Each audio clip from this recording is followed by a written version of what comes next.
and welcome to the vlog, Moretospacethanair with Ayomide Adefejidowole. You can especially tell my aura when I am speaking to a dear friend. And today I have no other than Deepika Jeyakodi, a member of the International Institute of Space Law. She is currently a senior commercial contracts officer at an aerospace company in the Netherlands, where she works with interdisciplinary teams on contracts, collaborations, intellectual property, innovation, and product marketing. She is the co-founder of CHAIR, a human rights-based NGO in India, and practiced law at the Madras High Court prior to moving to the Netherlands. She has authored book chapters on cybersecurity, contract design, and a book on innovation strategy. She holds an LLM in Aerospace Law from Leiden University, an LLM in International Law and Indian Constitutional Law from Madras University, a diploma in Intellectual Property Laws, and a BL from the TNDA-LU in Chennai. Thank you so much for speaking with me today, Deepika. You're welcome to the vlog. Thank you so much, Ayomide, for having me. I'm very excited to be here, and I'm looking forward to our chat today. Awesome. We'll get right to it. So I'm going to ask that you give us a little bit of background into Deepika, your space journey, and any other interesting thing you might want to share this time.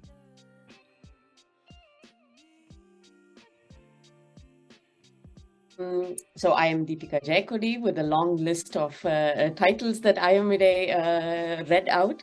I'm originally from India. I currently live in the Netherlands. I came here about 9 years ago to pursue my studies in aerospace law and continue to live here because I had the incredible opportunity to work in the space industry.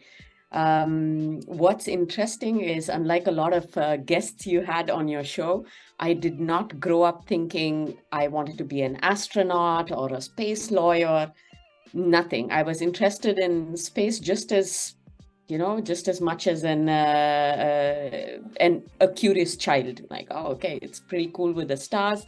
What I was interested as I grew up was astronomy and physics, but that's not the path that I chose. It so happened that one day I found a small book at my dad's library that talked about different specializations in law.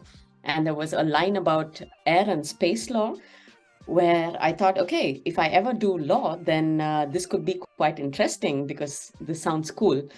So it was a motivating factor to study law, but I completely forgot about it when I was doing my bachelor's and so on. But then I was very interested in public international law.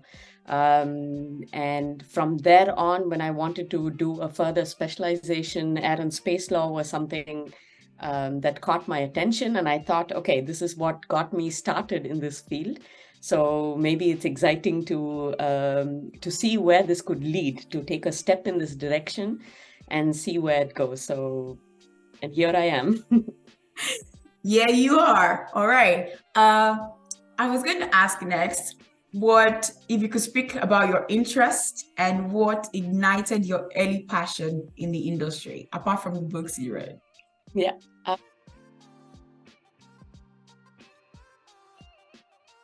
I think what I really enjoyed was, again, going back to public international law, which was incredible in terms of how we were understanding relations, how our history was built, and so on. And added to that, another layer that was extremely interesting for me was how international law interacts with technologies or technological advances, and how that impacts us as humans, or our rights, if you can call it that. And this is an intersection that was extremely interesting for me. International law, technology, and human rights. So when I did my first master's, my thesis was on cyberspace, the different regulations, different scenarios that were topical at that point, and so on. So when air and space law flashed in my life again, I thought, okay, this is also pretty great. This is also an interesting coincidence, or an interesting intersection of all the three things that I like. So that was my starting point with space. And when I started my job in the Netherlands, it was also quite new. So I was practicing as a lawyer, so on litigation, before I moved to the Netherlands. And when I came here, it was a completely different world. It was a brand new industry that I didn't have firsthand encounters with. Right? You read about things, but you don't know how it works, what the machinery is like. And within that, I was going to work especially on commercial contracts, which, to be honest, at first I thought this must be easy, right? I mean, it's just contracts. But it wasn't the case. It opened up a whole new world for me. And you could learn, or I personally learned so much just from the way contracts were built in this industry, how even beyond space law, the whole industry or the space ecosystem is built around a network of contracts. So that triggered an interest in me as well. So I enjoyed working on it for the last 7 years, let's say. And talking about trailblazing and just being able to, put one's feet before the other. And as a result of the culmination of your different ideas and journey into the industry, I wanted to ask you, your own words, what does it mean to be a space lawyer?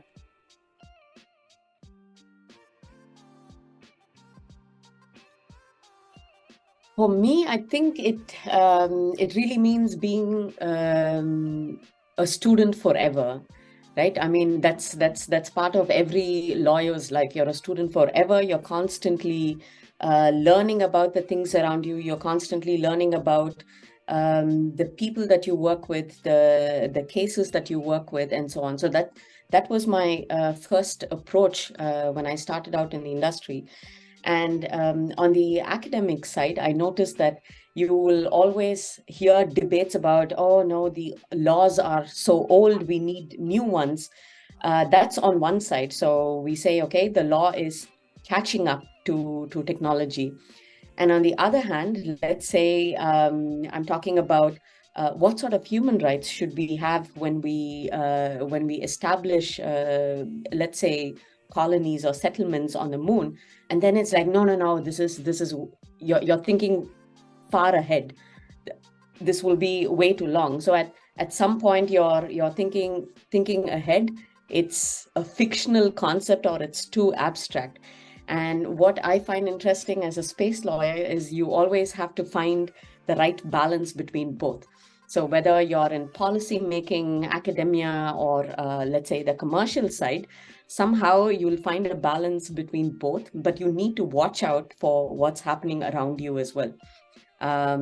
So that's what being a space lawyer means for me, that you keep yourself up to date. Sometimes you're enabling the people and the technology that you work with, and sometimes you're the person who's putting in a word of caution. Excellent. So I want to ask, a very germane question about, again, your journey.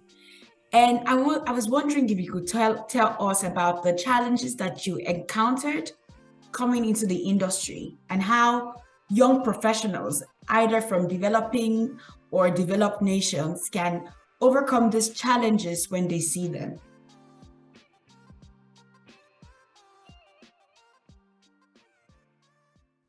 I think it's quite different for different people, right? Because the space industry is quite mature in the West. If you could think about, let's say, the commercial space activities in terms of availability of resources and so on. Coming from India, what I faced as a challenge was we have a very strong space program that dates back to the early 60s or early 60s actually. There's accounts of India being part of the discussions on the Outer Space Treaty and so on, but you don't hear about it enough. Right, so there's not something that you can look at, and or it's not as visible. So there's a lot happening, but it's not as visible. On the other hand, I had the privilege of learning about several things and having the opportunities that were presented to me, also because I had the chance to go to Leiden University, being in the Netherlands, which even for a small country, the space ecosystem is very rich. So it helped in some ways. What I would say to upcoming, let's say, aspirants, space law aspirants or young professionals is make use of, let's say, your network and the technologies that you have right now to get to know more about this industry and the people who work over here. I mean, the fact that you, despite your super busy schedule and things, organize these podcasts, organize these blogs, you talk about it, you write about these things. This is already a lot more than what I would have expected out of people, let's say, some years ago. Right, these were things that were not easily available, but now you see a lot of information that is easily accessible. There are a lot of platforms where you can have discussions. There are a lot of events and things where you can have these discussions and exchanges. So make use of that, and don't hesitate to reach out to people. There are experts who are always willing to talk, who are willing to help you find, your own space within the space industry. So just reach out. And while I still have your attention, I was going to ask you one last question. What do you think are the necessary skills for a commercial space lawyer?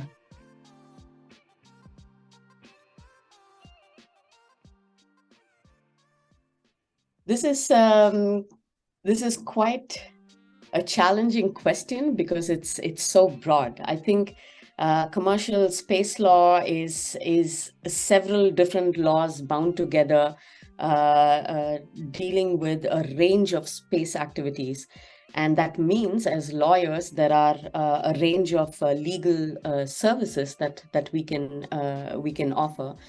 There are different practice areas you can choose from, like contracts, whether it's insurance, tax, export control, intellectual property. There's just so much that you can do within the umbrella term commercial space law, right? And going back to what I said earlier, as lawyers, we need to keep up to date with the things that are happening around us, that we develop detailed but also rounded knowledge about the industry, the people that we work with, and how these factors have a bearing on, let's say, business or your clients for that matter.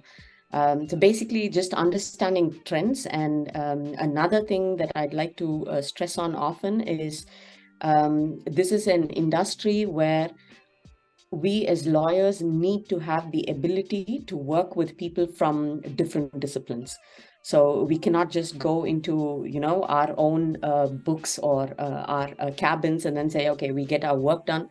Yes, but we need to engage with all these other different stakeholders in order to, like I said, enable them or give them the word of caution, as the case may be. You've already said a lot. You've dropped so much germs, and I hate to see you go. But while you're here, do you have any concluding remarks for us?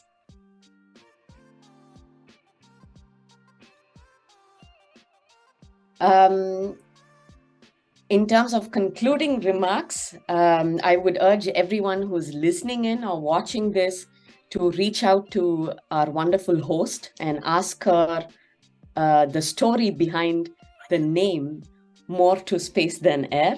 It's interesting, and I think it's also a nice way to reach out to someone who's doing quite a lot in the industry. So make a connection here. Apart from that, just one remark, find a mentor if you want to grow within this industry. You can learn from anyone, and it doesn't matter where they are from, how old they are. You can learn from anyone, and if you are good at something, don't hesitate to teach others around you as well. We all benefit by learning from each other, and I think that's how we grow together. Beautifully said, Deepika. Thank you so much for making time out to speak with me today. As you know, I am such a fan girl of your career, and I am super excited that the audience gets to, draw from your wealth of knowledge and to be able to connect with you. If they wanted to do that, could they do that via LinkedIn, or is there any other medium they could? I think LinkedIn is the best. I will do my best to get back to you within a week latest, but feel free to reach out to me with any questions you might have. And I think on behalf of other space lawyers in the community, also reach out to them. We are not scary. We are quite friendly people. So one thing I can definitely say is that you would always get back. It's such a very nice trait to have, something I'm learning myself. So once again, I would like to say a very big thank you for speaking with me, and I wish you all the very best. Thank you so much for having me. It was a pleasure to join you today.